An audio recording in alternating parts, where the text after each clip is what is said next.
Let's start where it started, in the sky above Siberia.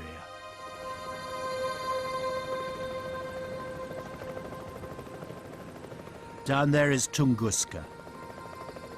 The area is larger than France, but its entire population could fit comfortably into a modest football stadium.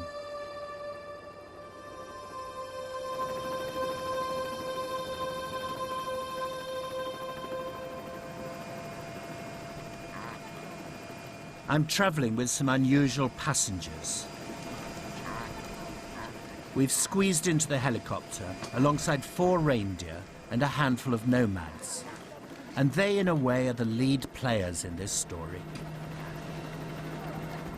Just after 7 in the morning on the 30th of June 1908, their forefathers witnessed something incredible happening in the skies around them.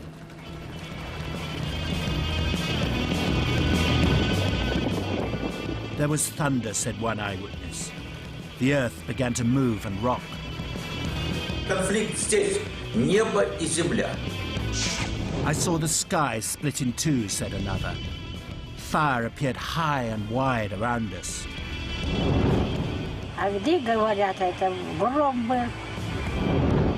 It became dazzlingly bright, as if there were a second sun in the sky.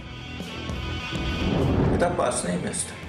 И физически, и морально с такими шутками. Something had exploded with the force of 1,000 atom bombs. But what was it? Ведь мы же нашли осколки корабля инопланетян. Вот осколок, сплав которого получить на Земле невозможно. Other strange things have come out of the forest during the long search for an answer. From science and beyond science. Научное объяснение крайне ограничено. Я прячусь в научное объяснение от других аспектов, от страха.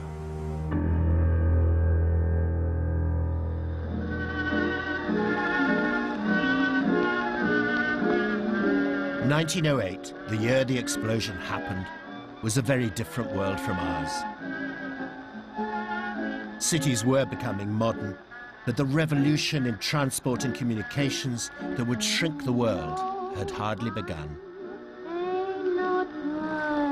In America, the Wright brothers had carried their first passenger for less than half a mile.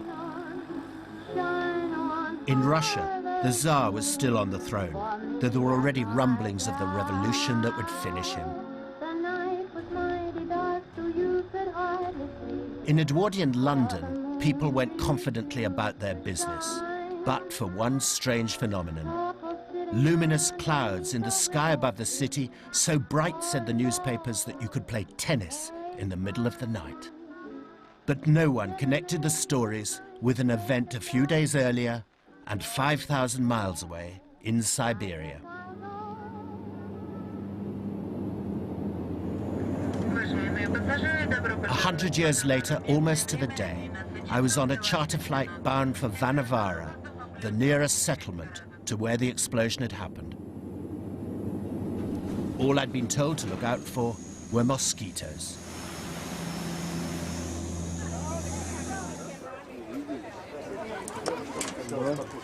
Local leaders had organized a welcoming party on the runway.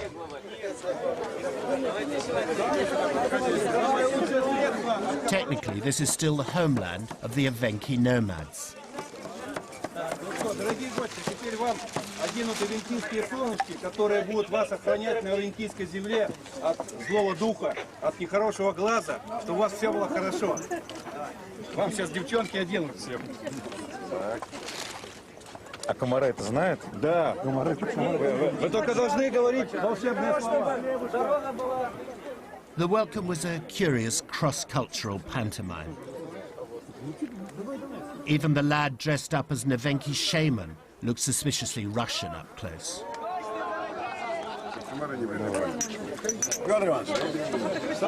The vodka disappeared in seconds, so there was no point hanging around. Soon the bosses were heading one way, while we set off in the other to see what the settlement offered.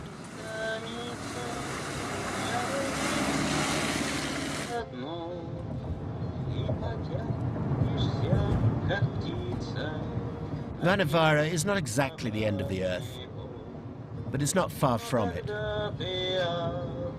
Beyond the village, even the mud roads stop.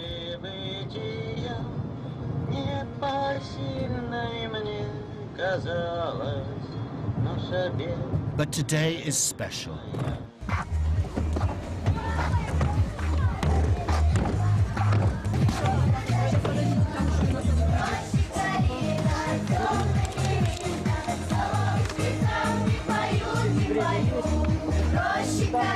They've laid on some local colour to keep the visitors happy.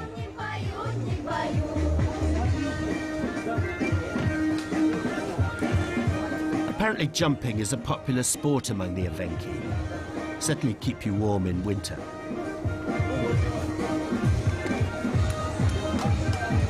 The Evenki people once roamed wild over much of Siberia. This was their land for herding reindeer and for hunting. These days, they're like most conquered people, hanging around doing not very much, while the settlers run everything. It was all a bit like a film set. These reindeer, I found out later, were a long way from home.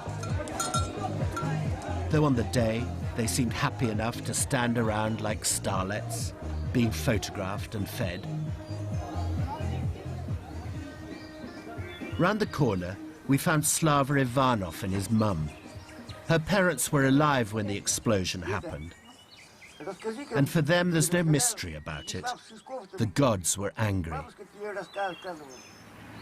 Они говорят, что Бог Агды, птица, за что-то обиделась, за какие грехи, и взорвала нашу землю, упала с небес.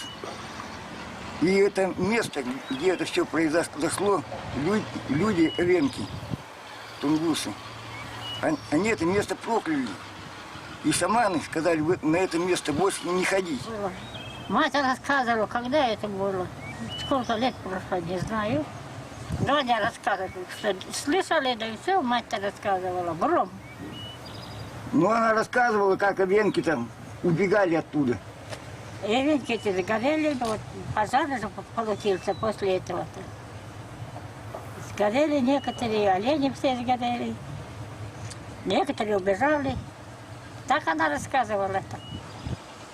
До сих пор вспоминают Агды. Это гром.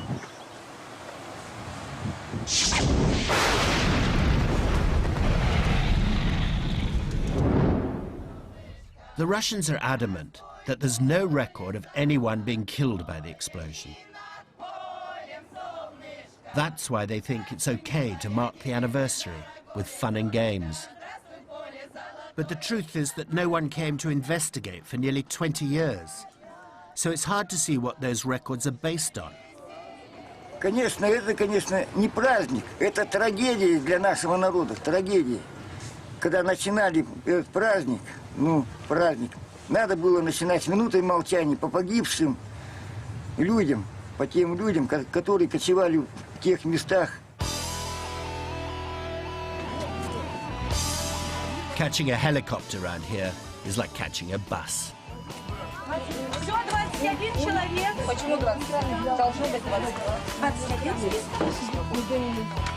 There are no roads outside the settlements, no railways. If you don't fly, you stay put or go on foot.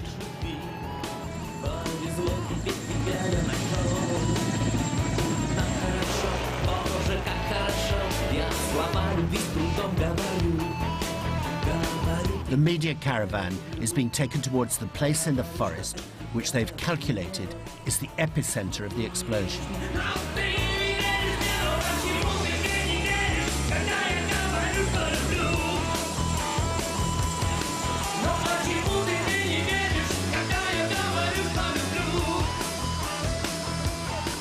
The odd thing I've discovered already is that most people I talk to call it the Tunguska meteorite, and then argue all day about what it really was.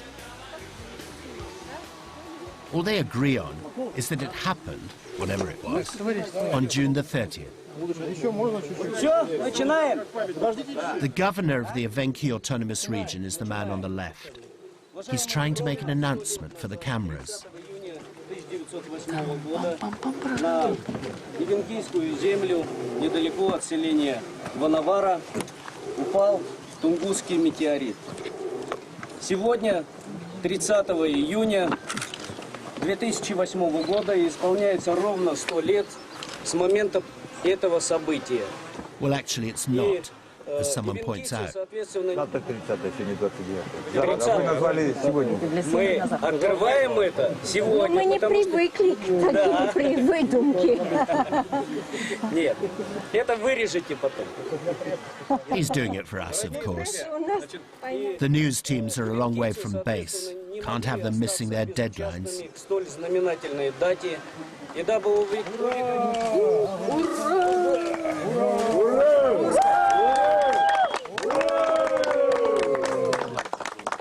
Apparently, it's a bird and a thunderbolt rolled into one. Вот теперь еще одна достопримечательность. What takes your breath away is to think that none of this, neither the anniversary celebrations nor the continuing mystery surrounding the original event, would have happened without the almost superhuman efforts of this one man. Virtually alone, he converted the great explosion from tribal legend into a mystery for the modern world. About 700 miles from Vanavara is Tomsk. In 1908, it was an important outpost of the Tsar's Siberian Empire. A local historian showed us a plaque recalling its days as the hub of the pony mail. This is the beginning of the regular postal communications along the greater Siberian tract. That was my producer, Teresa, talking. We had contacted Eduard Majdanuk to see if he could help us find something in the archives that would show whether the local newspapers had even reported the explosion. Так, вот перед нами сейчас годовая подшивка газеты «Сибирская жизнь» за 1908 год. Год, когда произошло интересующее всех нас событие. Finding the precise date is tricky because the Russians then worked off a different calendar, which ran 13 days behind the rest of the world. Then he found what we were looking for. This says visitation, some word like visitation from heavenly regions. Middle of June, remember there's different calendar those days, near 8 o'clock in the morning, not far from the railway line at Filomenova, which is near Kansk. What happened? A huge meteorite. Imagine a story like that today. The media would descend en masse. But in 1908, it disappeared without trace. Well, almost. In the room next door, Alia Boyakina was unwrapping a parcel. It was a photograph album that belonged to a man called Leonid Kulik. In 1908, Kulik was 25 and under police investigation for distributing revolutionary pamphlets. He didn't have a clue about the explosion. But 13 years later, he stumbled across something that would change his life. This picture is important because in it you see a little calendar of the year. It had anniversary dates or events that happened on those dates. Printed on the back of that date was the story we'd seen next door. Kulik found out that there had been a Tungusk meteorite. Why had he not known beforehand? She says it's because it happened so far from civilization that it went practically unnoticed, apart from 1 or 2 reports, but no one paid the slightest attention to them. Seismic stations all over the world did register that there'd been a huge explosion, because the shock waves from it went twice round the globe. Then it was noted on the calendar on the 30th of June 1908 that there'd been a huge meteorite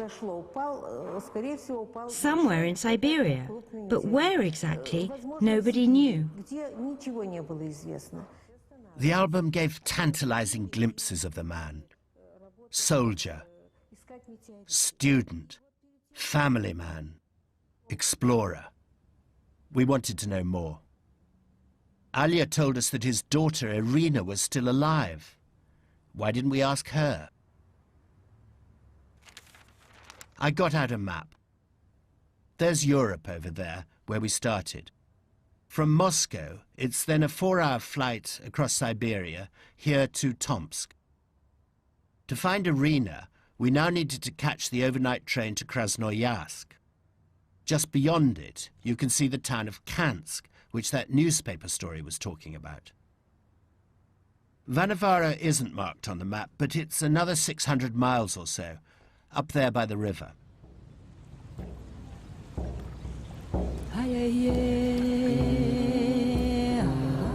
In Kulik's day, rivers were pretty much the only way to get around.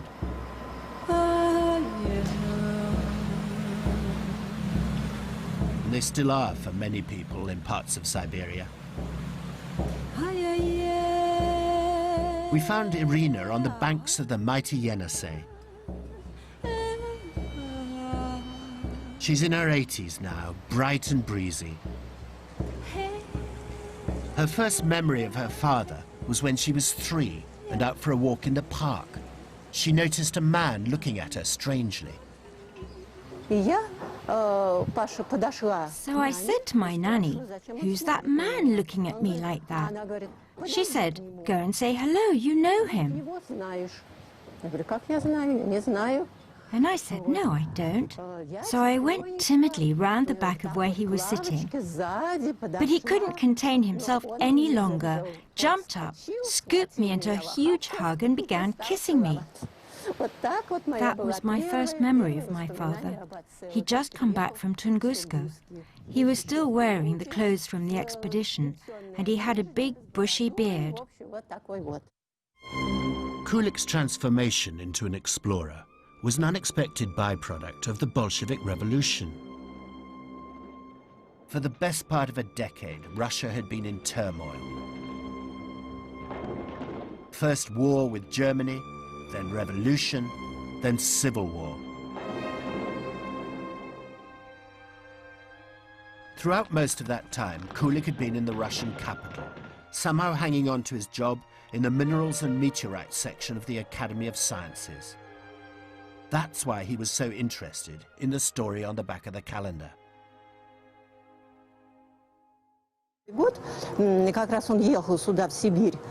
As it happened, my father was just preparing for a trip to Kansk and then to Krasnoyarsk. So when he got there, he asked around for people who'd seen something and talked to many local people. Then he distributed masses of questionnaires to find other eyewitnesses. Kulik, on the left, soon realized that the Kansk story was little more than barroom gossip.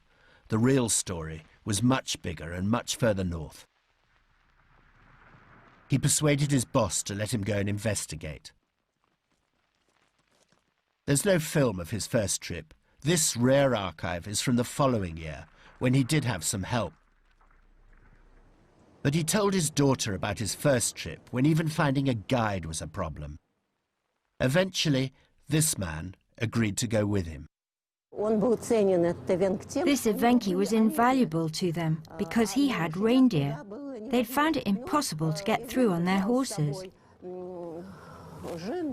But he also had a wife, a niece, a baby at the breast, his herd of reindeer, and it was a whole caravan that set off. It was so slow. By the time they got up, made the tea, gathered up the reindeer, this, that and the other, it took them nearly a week to get there. And then, because it was February, March, that time of the year, the night set in early. So they'd soon have to stop, find a place to pitch their tents, put the food on to cook. And so although the actual distance wasn't that great, it took forever.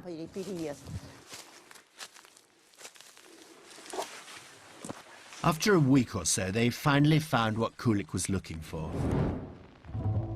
It was astonishing. Nearly 20 years after the event, thousands of trees still lay in neat rows on the ground, scorched and uprooted by some huge natural force.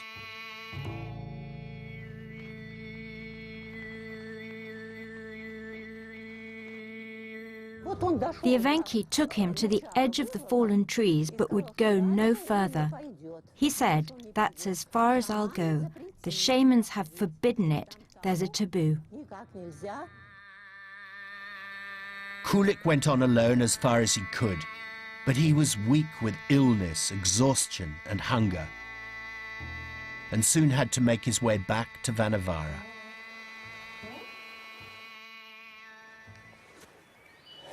One afternoon, I tried to follow his trail into the forest. After a long walk and up a steep hill, I found what I was looking for. Well, these are the last remains to be found of the explosion it left behind. Nearly everything has grown over since 1908. But these trees are a reminder today of the extraordinary scene that Kulik must have been greeted by when he arrived here in 1927. You can see how they're uprooted by the force and laid out in straight lines by the blast, as tantalizing then as it is now. What on earth was the cause of that blast? Or should I say, what in the universe was the cause? It was the sight of these trees that convinced Kulik he'd reached the spot where a massive meteorite had landed. For the next 10 years, this settlement of Vanavara became the base for his attempt to prove that case. Vanavara was just a small place then. It's only now that it's a big settlement. At that time, it was just a few buildings where local hunters could get their ammunition and supplies and trade in their pelts. But he was good at making friends with the local people who mattered, and they helped him a lot.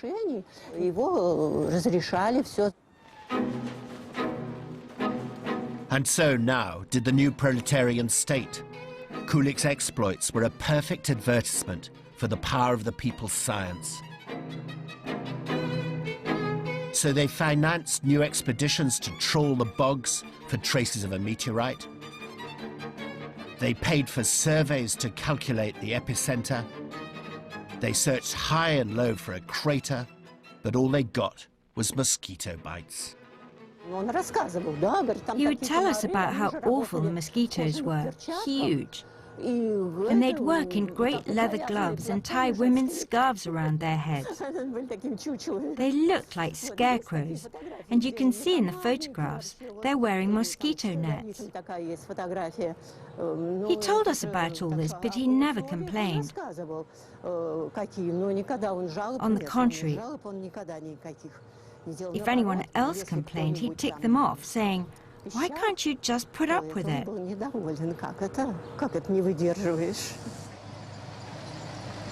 Abandoned after the explosion, Vanavara began to be repopulated soon after Kulik's first trip. We went to see one of the oldest inhabitants, Valentin Zabotsev. His parents knew Kulik quite well, and Valentin himself seems to be made of the same durable stuff.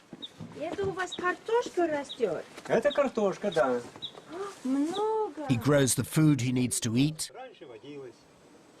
He cuts the wood to build his house and to keep him warm in winter.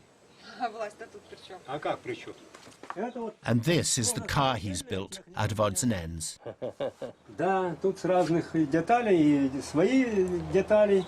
Если хотите, я вам ее покажу. Она у меня служит уже 23 года. 23? 23 года. И без всяких ремонтов. You made the whole thing.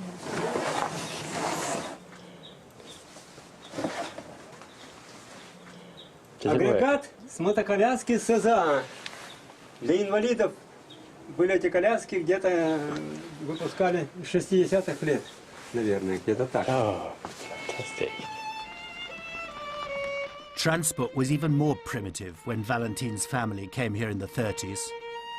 Stalin was making peasants all over Russia give up their land and join collective farms. When his commissars set one up at Vanavara, Valentin's parents had no choice in the matter.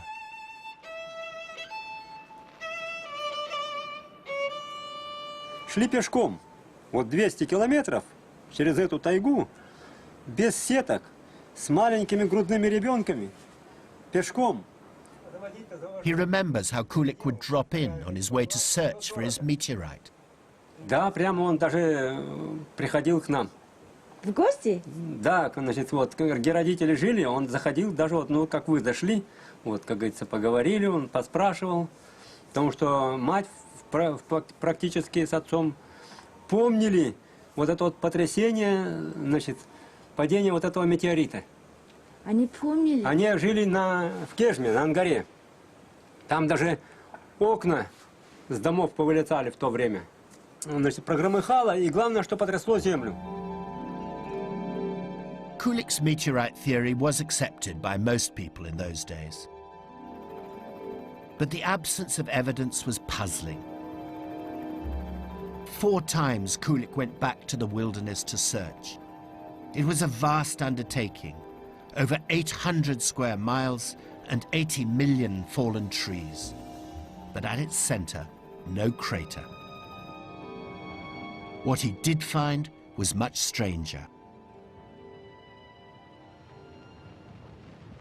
Dozens of trees still standing, but with all their branches ripped off, leaving them like telegraph poles in a land without telephones.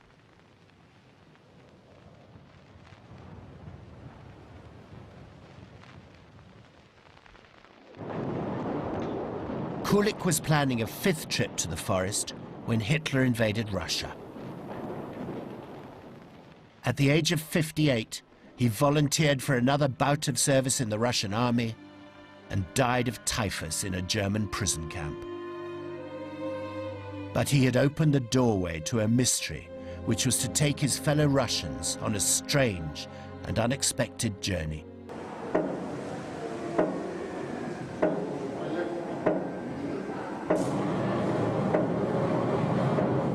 The longer the explosion remains a mystery, the more the theories have multiplied. Some now think the planet was hit by antimatter or a black hole.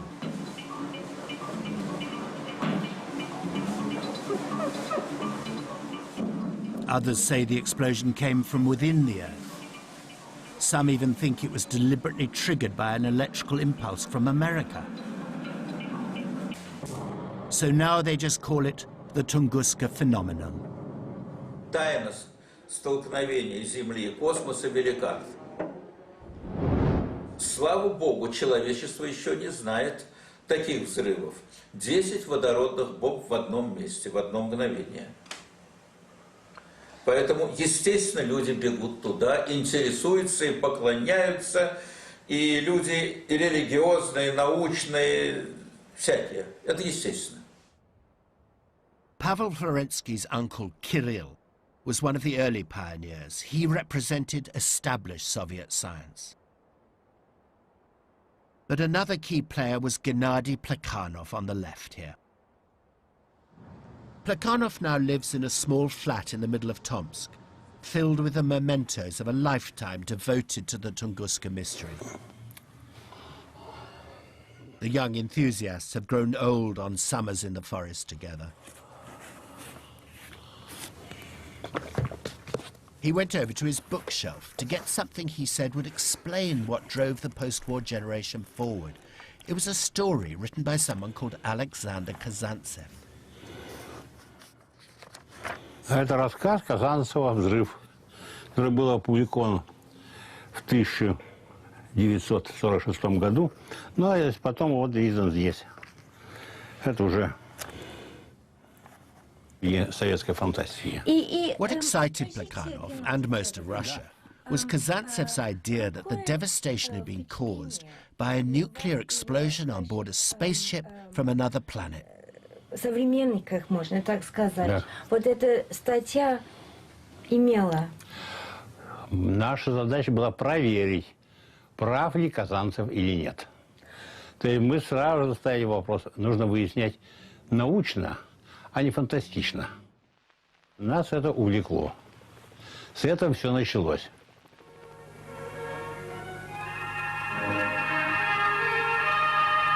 Мы остаемся. Наш вертолет улетает на юг, откуда полвека назад примчался гость из космоса, чтобы сделаться тайной для жителей Земли. To understand how this extraordinary story took off, you have to understand the times the Russians had lived through. First, a terrifying end to a terrible war. The phantasmal swirl of atomic energy soars upward in a column capped by a mushroom shape. A whirlpool of elemental fires rising to 60,000 feet. The blast that turns square miles. And now they felt isolated, fearful of hostile American power. Мы в панике здесь, в Москве. Мы хотим мира. Хватит, повоевали. И поэтому мы так радостно восприняли инопланетян. Мы хотим дружить хотя бы с инопланетянами. Мы их ищем. Это... One such seeker of alien friends was this man, Georgy Grechko, later a hero of Soviet spaceflight. He was still at school in post-war Leningrad when the Kazantsev book came out. Я взял карту, посмотрел, где Тунгуска, где Ленинград, и стал планировать экспедицию. Но планировал на поезде, потом по реке. Но я тогда сказал, что я обязательно туда приду и буду искать, вот это, обследовать это место на предмет, не взорвался ли там корабль, не осталось ли там что-то. And in 1960 he did. By then Grechko was a member of the top-secret Soviet rocket research team centered in Moscow. Its leader was a brilliant and shadowy eminence of the Cold War called Sergei Korolev. Grechko and other enthusiasts on the team knew another expedition was being mounted to search for remains of an alien spacecraft and were desperate to be on it. Нам денег не хватало на самолет, но мы пришли к Королеву и сказали, что вот есть такая версия, что это был космический корабль, и мы хотим исследовать. Он сказал, что я могу вам дать несколько солдатских пайков для питания, 2 дам солдат с рациями, чтобы держали связь между вами и базой. И еще, говорит, вам повезло, я в Красноярск отправляю вертолет для своей дочерней фирмы. Так вот, этот вертолет пусть сначала поработает на вашу экспедицию, а потом, когда вы закончите, он улетит в Красноярск. So with Korolev's backing, they set off to join Plekhanov's expedition. Это мы. Группа людей, посвятивших свой летний отдых исследованию загадки Тунгусского метеорита. Поиски продолжаются потому, что тайна остается тайной. А вот что касается настроения, настрой был боевой. Найти дюзу космического корабля. Ну, мысли, естественно, что вполне возможно, что это был космический корабль инопланетян, что они летели к нам на Землю, что взорвались на посадке. Даже нам было лучше думать, что это был беспилотный корабль или что там сидел робот, потому что жалко было инопланетян.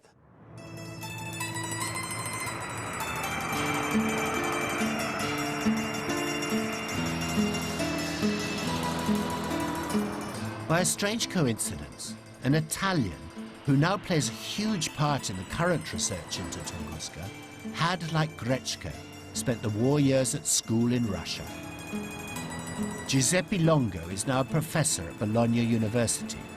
His parents were fiery Italian communists who sent him to Moscow while they were either in prison or leading partisans against the Nazis.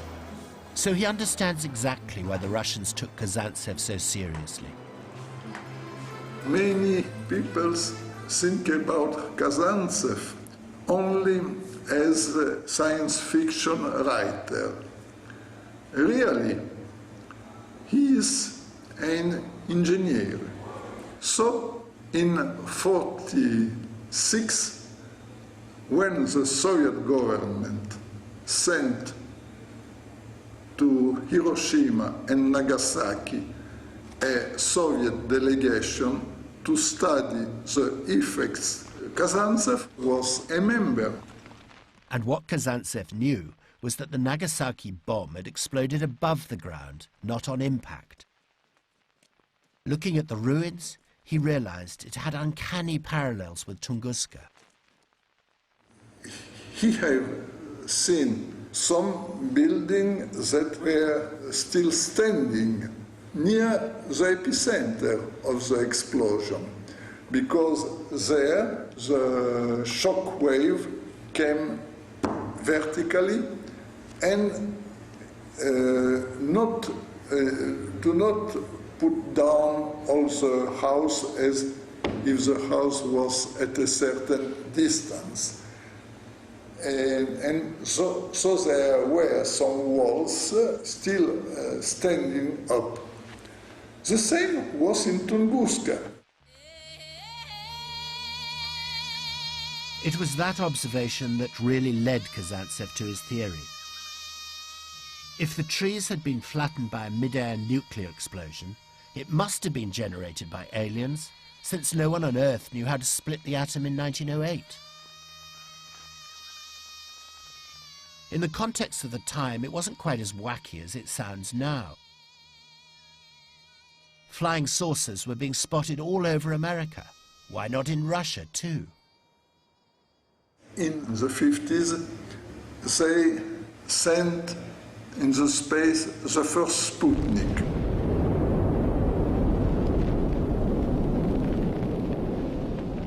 They sent the first man in the space.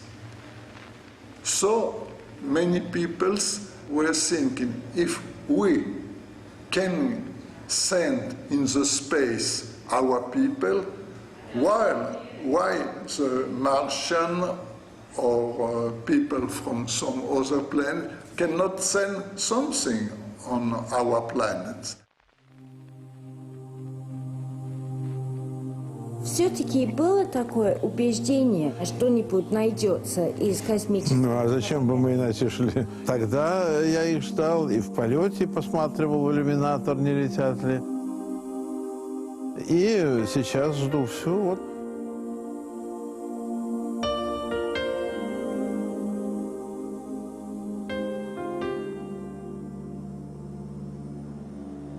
It was rather a relief to find myself back on a perfectly ordinary aeroplane. Or as perfectly ordinary as they get round here. They didn't find any pieces of spacecraft, of course, or nuclear particles from 1908. But most scientists do now agree it was a mid-air explosion, probably about 5 miles high, caused by huge pressure building up on something enormous entering our atmosphere. But the oddball theories still thrive, and we were now landing in Krasnoyarsk to meet someone who apparently had a very distinct vision of his own. We were taken by the governor's personal PR to a public library in wooded parkland. One of the rooms held a small museum which he promised would interest us. Because Yuri Lavbin was such a big local celebrity, the PR's son and several of his school friends had come along too. He took us up to his room and casually offered us his first surprise. Тунгусская комета. Кто сказал, что ее не нашли? Вот она. Вон у нее осколки. The thing he was pointing at was just the largest piece in a room full of rocks. He'd found them all in the region, and most of them, he said, had characteristics of rocks from Mars. Возьмите, подержите его. Это марсианский базальт. Это глубинная порода Марса. Deep Mars basalt. In that case, why is there still controversy? В таком случае, почему считается, что загадка еще не решена? Вот если бы это государство нашло, тогда бы загадка решена. А если это частная компания нашла, то частная, она и пусть частная будет в мире. Lovebeen then gave us his version of what had happened as the asteroid, or planetoid as he called it, flew over the Yenisei River. Планетоид этот или комета клюнула, то есть резко пошла на снижение. И когда уже перелетела Енисей, в это время ее просто сбил техногенный объект неизвестного характера. Something had shot up from Earth. Yes, and he'd found marks on the ground to prove it, he said. He pointed to the map to show the flight path of the incoming asteroid, and then picked up a photograph. This, he said, was the place from where the intercepting spaceship had taken off. Где был инопланетный корабль? Ведь мы же нашли осколки корабля инопланетян. Вот осколок, сплав которого получить на Земле невозможно. Ферд-силицит. Это двумодификационное соединение. And the way that it's been, you know, the metal has been put together is not possible on Earth. And all this happened on June the 30th, 1908. И все это произошло 30 июня 8 года 1900. 7 часов 15 минут утра. And were the aliens trying to protect the Earth then? И это значит, что инопланетяне хотели... Не хотели, а спасли нашу цивилизацию от гибели. Они... Without Teresa, I'd now be lost. So just imagine, he's saying, if that comet had started burrowing deep into the Earth and had churned up all the Earth and all the comet itself, it would have covered the sun, and we would have had no sun, and long-term winter would have set in. If you ask me, our civilization was under protection. We were saved. I looked at the governor's PR lady, Liena. Was this guy really the region's foremost expert?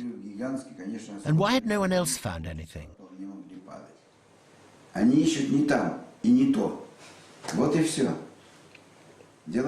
were these benevolent aliens still amongst us, we asked? I could see that Liena and the kids who'd come with her were enthralled. Her son Dennis started describing an incident just a week ago. Я глаза открыл, и у меня перед окнами летал туда-сюда какой-то шар. Он был как, белый такой, не сильно яркий такой, как, такого прозрачного цвета белого. И из стороны в сторону туда-сюда летал. И потом, когда к окну мы с мамой подошли, он улетел. Мы уже легли спать, я уснула, и у меня сын подскочил и подбежал к окну. Я думаю, что там такое? Я тоже вскочила, подбегаю, я говорю, что там? Он говорит, мама. Я, говорит, думал, мне приснилось, почудилось, говорит. Я смотрю, по небу летает так в одну сторону медленно шар. Вот он действительно бледный, прозрачный, белый. Yuri Lovebeen had one more surprise. Usually, he said, he was so taken aback when he saw a flying saucer that we'd be gone by the time he got his camera out. But on one occasion, he'd been lucky. Шел август месяц. Мои ребята ехали на теплоходе. В районе подкаменной Тунгуски они увидели по берегу, летит шар. If this is the Tunguska effect, there in the room of rocks, I felt I'd reached its epicenter. There is a small band of devotees who've been to Tunguska nearly every summer since the 60s. We'd met some of them at Tomsk Station a few days back. Alya, our friend from the library, has been there 33 times before. Садишься, подумаешь, этот рюкзак, это все ерунда. Это очень какое-то особое такое вот состояние уезжать в хорошие места. Это непередаваемое, конечно, ощущение, потому что все остается, вся суета, вся работа, все остается позади, и ты свободен. И вот прям как птица. Slava Kryvyakov is a younger generation. His mum was one of Alya's friends. Gosh. He still does much of the trip on foot. How many kilometers? И сколько вы будете с этим весом, пешком? В общем, 200 километров. Rather him than me. Снова встречаемся. Да, как ваши дела? Plekhanov's wife Ludmila is the mothership of the enterprise. И какое у вас самое яркое, самое любимое воспоминание о поездке, об экспедиции? Ну вот я еду домой. Серьезно? Да. Я еду в юность. Я еду домой. Я еду к людям, вот все это вот люди, это мой дом.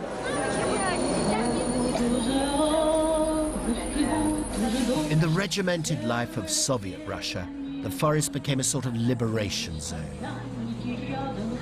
A place where they made the rules.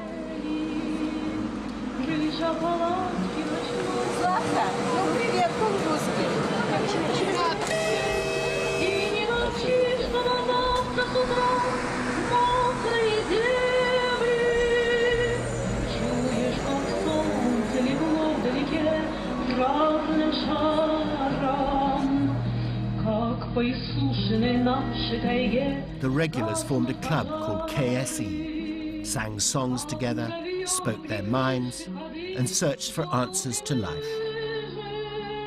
Очень хорошая тайга. Там, правда, много комаров, но это уголок очень тихий, очень чистой такой тайги, такой немножечко даже загадочный.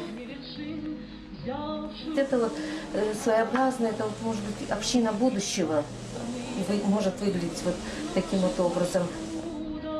John and Larissa Anfinagenov were typical, obsessed by the puzzle and just about rising above the discomfort. Комары, пауты, это самое трудное. Вот, ну, может быть, это для кого-то не так, но для меня вот эти вот комары, они заедают. The bonus was that it was too far off the beaten track for the party apparatchiks to bother with. They were all keen to crack the mystery, of course, but it was much more than that. Это был Ноев ковчег. Вот такое ощущение Ноева ковчега. То есть мы плывем. Разные люди. Разные совершенно. Объединенные единым устремлением. Причем разные и по взгляду на проблему, да. Значит, и так далее, так, но объединенные устремлением разгадать. Что сблизило нас? Скорее всего, это выношенная убежденность в том, что решение проблемы нужно сегодняшней науке, что оно впишет несколько новых строк в книгу знаний. A sort of Woodstock with horseflies.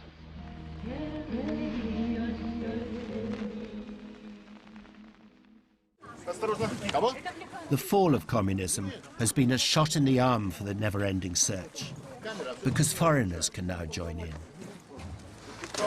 We've hooked up with two Italian scientists, Luca Gasparini and Romano Serra. They're members of the Bologna University team gathered together by Giuseppe Longo. They're going to take us to a place which they think holds the key to the puzzle.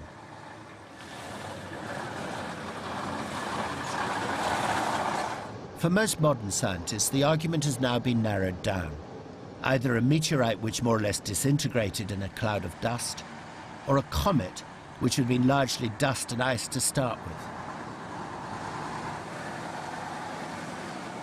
Both theories have problems, and for meteorite fans like the Bologna team, it's the absence of a crater that's still the biggest. We load the chopper with supplies for a night in the wild.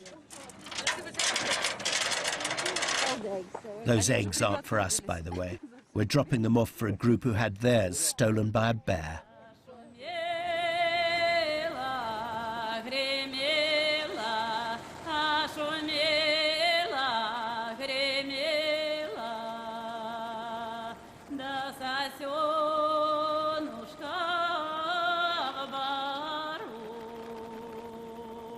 We're heading for a small lake a few miles from the epicenter of the explosion.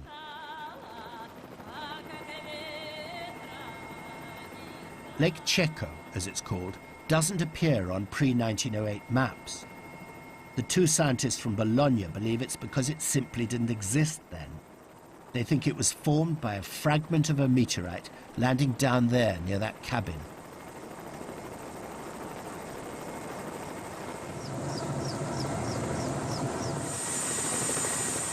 The helicopter can't actually settle on the ground because it's too marshy, so we have to unpack in a rush.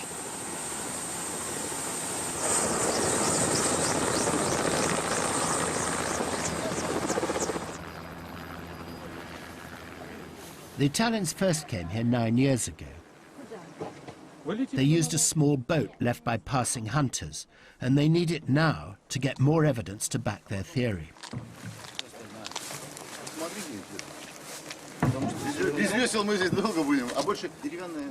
What they think is that a huge meteorite exploded in midair and that a fragment of it smashed down into the thick forest near this bend in the river. Water then flowed into the crater and formed a lake. What are you hoping to do this evening then? I want to see the trees that eventually were smashed by this impact and are now lying below 1 meter of mud.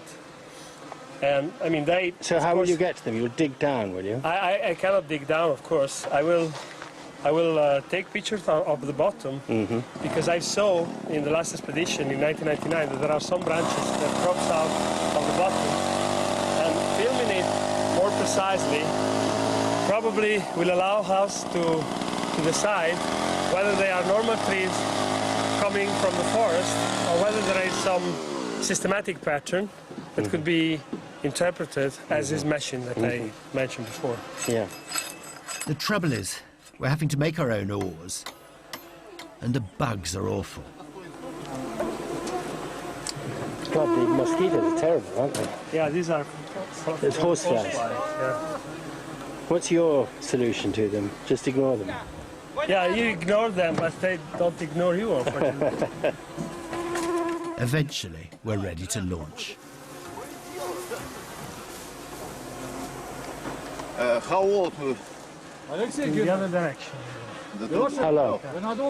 На тот берег, ну на час, ну да,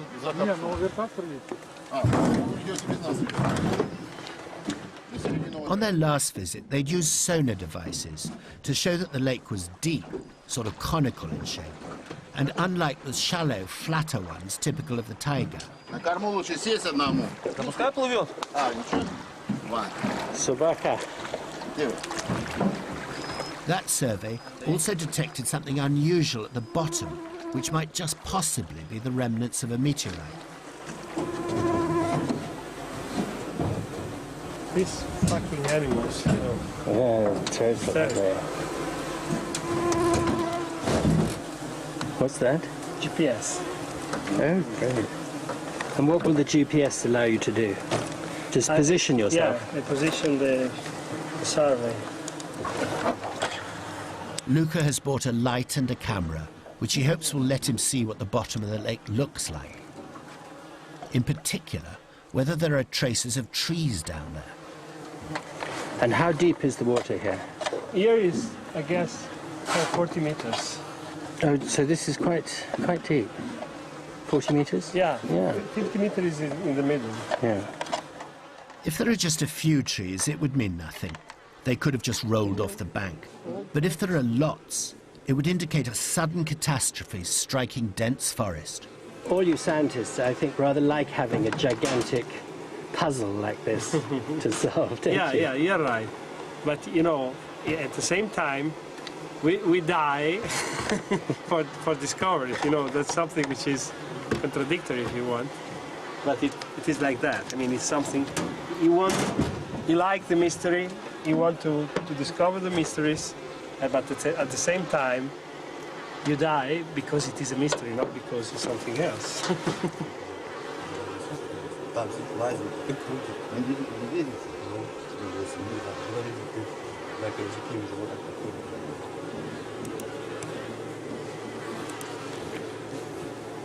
Oh, the trees!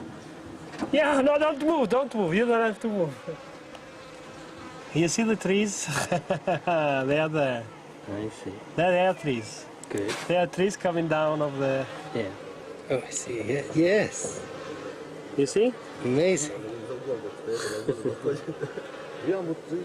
So what do you think that first glimpse shows? That's our trees. There are trees everywhere, buried by mud. Now our problem is that we move a lot. Okay, great image. You see? Yeah. They are pine trees. And what do you deduce from the existence of those pine trees down there? If they are everywhere, it means that everything here is a bunch of trees smashed and collapsed. Yes. That was covered by a thin veneer or mud. You see? Very clear. Do you feel strange looking at a forest that was brought to an end 100 years ago? Well, I feel strange for other reason.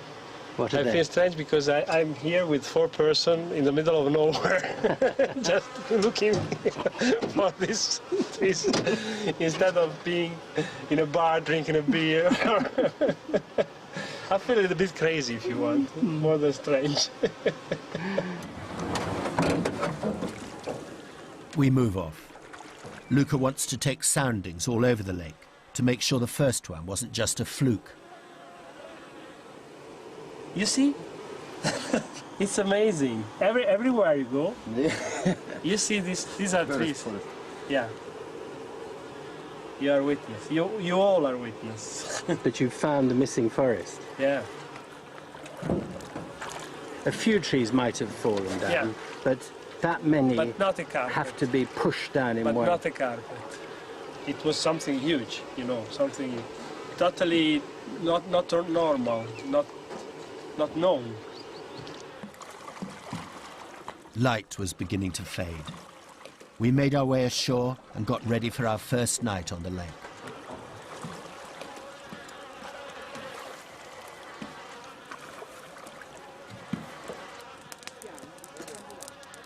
We have to keep food to the minimum. There are bears about, and they can smell scraps a mile away.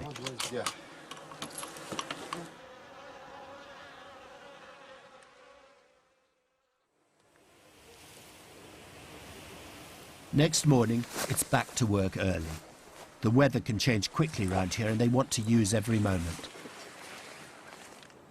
Romano Serra's looking for trees that have already been damaged by lightning. He needs to examine the cross-section to measure their age.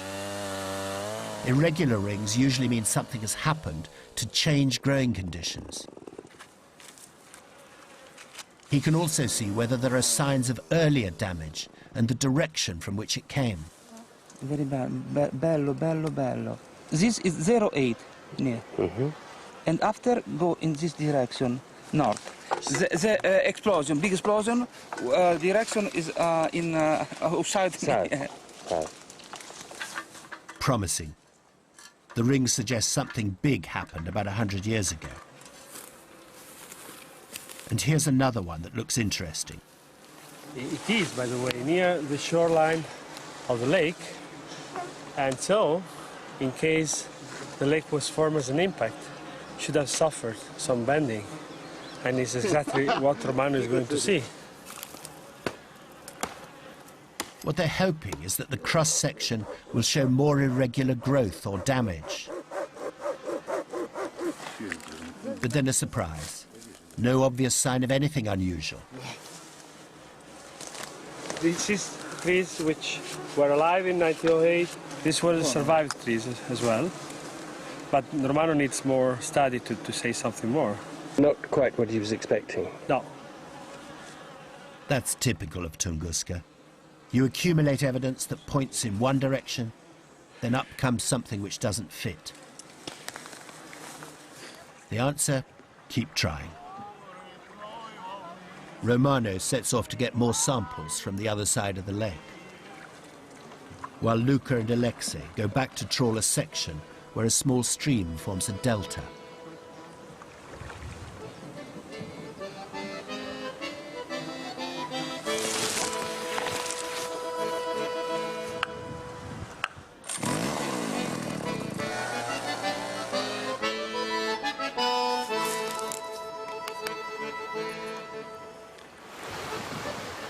By midday, the rain clouds are gathering. Luca and Romano decide to call it a day. There'll be more work to do back at the labs before they can confirm their findings, but they're pleased. There are a lot of things that we have to analyze further, but they are promising. And for one day, it's a lot. But will it be enough to settle the argument? We're loading up for another trip to the epicenter. That's where tonight's anniversary party is. But the officials at the tiny airport, normally so easygoing, have suddenly got difficult.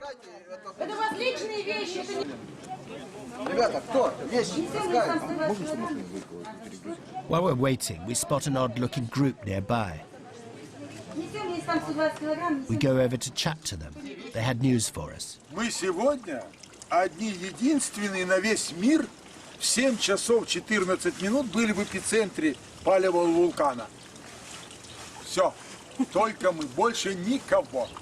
Oh, no. He had a point. Just after 7 was the actual anniversary. И скажите, что вы там делали в 7 часов? Мы молитву творили. Молитву. We pray God. God. Все. И что, какая была молитва? Хорошая молитва, к Богу обращенная. Да, да. А вы сами верующие? Можно ездить на автомобиле, не зная автомобиля? Нет? Нет, вот и поэтому ваш вопрос некорректный. Не, я имела в виду, какая у вас вероисповедание. Не. Это некорректный вопрос с вашей стороны. Вы интеллигентный человек? Надеюсь. Такие вопросы нельзя задавать. Такие вопросы не задают. Почему? This wasn't going so well, and now I made it worse. What's the connection between the Tunguska incident and God? Связь между тунгусским феноменом и чем? И Богом. И Богом. Прямая. Директ. Директ. Как? Я не готов отвечать на этот вопрос. And off he went to sit with his friends by the stagnant pond. One of them said it was God who'd guided them together via the internet. But there was no time to find out more. Our problems at check-in were sorted, and we were off.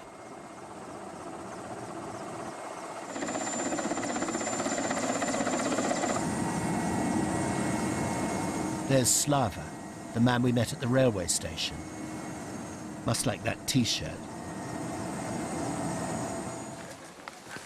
We all trooped off towards the Kulik hut. Hi. Hi, guys. Yeah, look who's here. Hero of the day. It's finally, me. he finally shows up. You always see it. It's like, you know, a party. It's Yeah. like holidays, you know? It is. It's a holiday.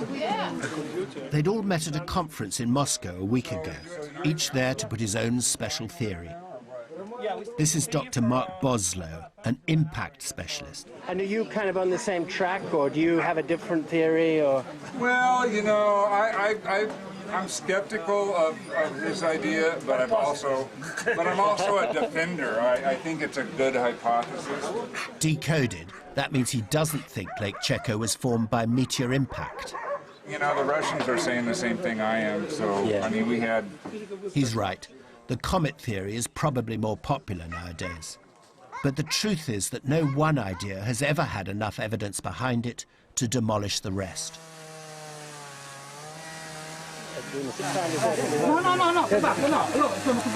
Suddenly Romano's getting excited. It turns out that some crucial bits of his evidence are about to go on the fire.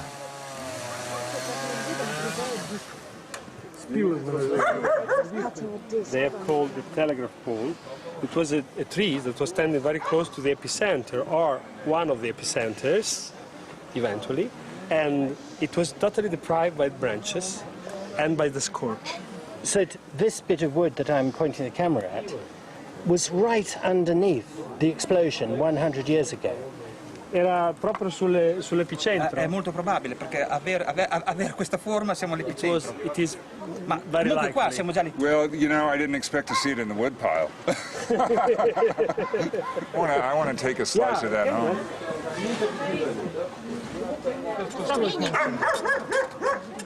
But this isn't an evening for science. Ребята, всем за стол! Звезда, всем за стол! Давно ты не видел? Я вам что, пономарь, что ли? Так, мальчишки, почему все сидите-то? Давайте за стол сюда. Сжимаемся.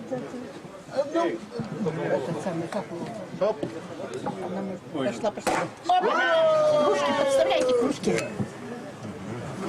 This was Gennady Plekhanov's moment. Дорогие друзья, 100 лет назад именно здесь завершился свой полет космический объект неизвестного происхождения. Всем известный под названием Тунгусский метеорит. Но что это на самом He more or less admitted he'd been making the same speech on the same spot to many of the same people for years. Многие о нем знают немного, немногие много, но до сих пор никто не знает, что это такое. Так начиналась наша статья в «Комсомольскую правду» после экспедиции 60-го года и Екатерина-2. Прошло почти полвека, но последнюю фразу можно повторить и сегодня. Ну и последний тост такой, фраза «налить, выпить, закусить». За юбилей! За юбилей! За юбилей! Ура!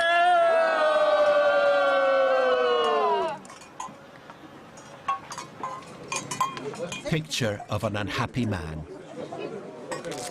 He'd come here to work, not play. Я скажу вам, как это я называю. У нас я один раз увидел этикетку, называется «Хвосты лобстера. Имитация с тунца». Вот это то, что здесь происходит. Проносилась под тобой планета, солнце в жизни, как всегда, согрето.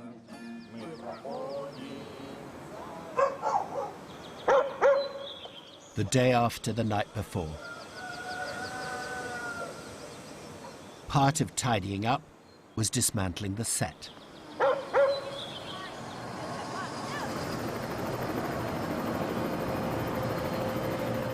Which was how we found ourselves lifting off from Vanavara again, packed in tight with 4 reindeer and 5 of their minders. The weather was bad. We had to fly low over the forest as we headed back to their home in the wilderness.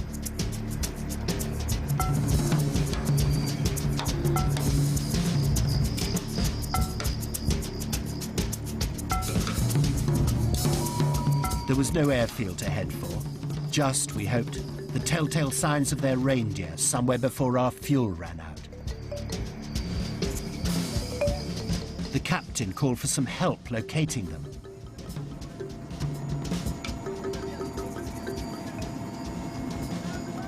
And suddenly, there they were.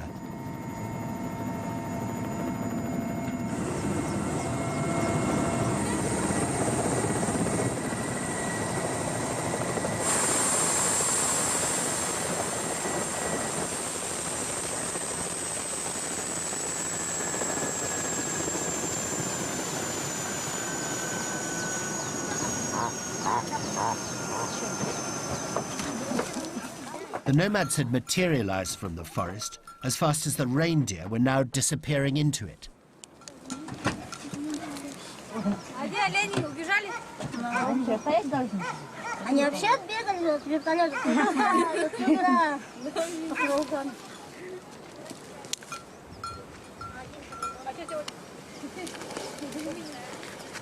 Пойдемте к нам. I felt like a time traveler. Okay, their clothes are modern, and so's the stuff they've brought back in those bundles. But I don't think Evenki life today is really so different from 1908. But unlike the enthusiasts I'd been with all week, they, without a doubt, have moved on. Perhaps they believe lightning doesn't strike twice. Что там? 100 лет. Метеорит упал, да? Тунгусский у нас. Где там пацаны? Позови. За линию пригнать. Ну, был страшный взрыв. Что там еще было? Что случилось тогда, чтобы был такой взрыв и такой шум? Ну, не знаю, может, подумали что-нибудь такое уж, что боги, наверное, обиделись.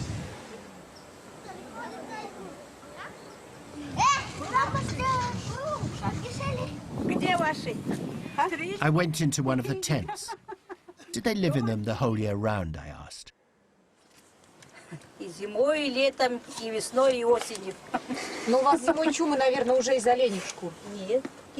And she went on to explain the problems of keeping warm. Старые уже все вымерли. The younger generation didn't have the same knack as their grandparents when it came to sewing reindeer skins, she said. Раньше у нас только бабушки такие делали. And how deep does the snow get outside? Снег. Метр, наверное, полтора бывает. 3 метра. Ну, метр с лишним, больше даже. Больше? Ну. Maybe we'd all be happier if we lived by the rhythms of nature and left the cosmos to the gods. But we don't. And the more we know, the more we seem to fear. Мы на грани этого страшного кошмара, который мы его предчувствуем. И поэтому, конечно, болезненный интерес ко всякого рода катастрофам. А для большинства они сводятся вот к упавшему камню. Поэтому вполне понятен гигантский интерес к тунгусскому явлению, причем включая в него и ажиотаж, и интерес всех людей. И мне видится в этом некоторое предчувствие грядущих катастроф разного рода.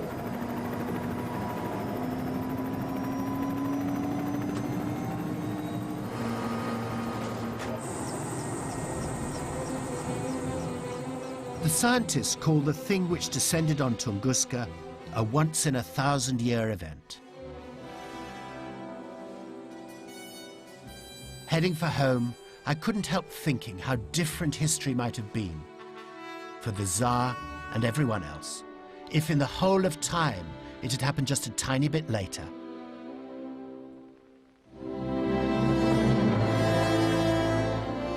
Если бы Тунгусский метеорит прилетел на 4 часа позже, от Ленинграда ничего бы не осталось, я бы не родился. And maybe no Stalin, no terror, no goodness knows what. But one thing you can be sure about. This will happen again one day. Если такой же метеорит сейчас попадет в Землю, он уничтожит всех нас, независимо от границ, и политики, и, значит, партий. That's why the scientists care. If they can understand what happened at Tunguska and then keep watch for the next thing like it, maybe they can save us. Somebody asked, but why only today people are interested in this? Because only today we have the possibility to obtain results.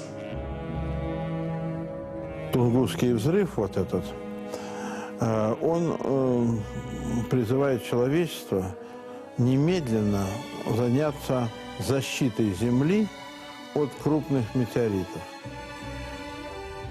Пока мы между собой будем выяснять, значит, у кого больше демократии, у кого меньше демократии, это разнесет нас всех, и правых, и виноватых, без разбора.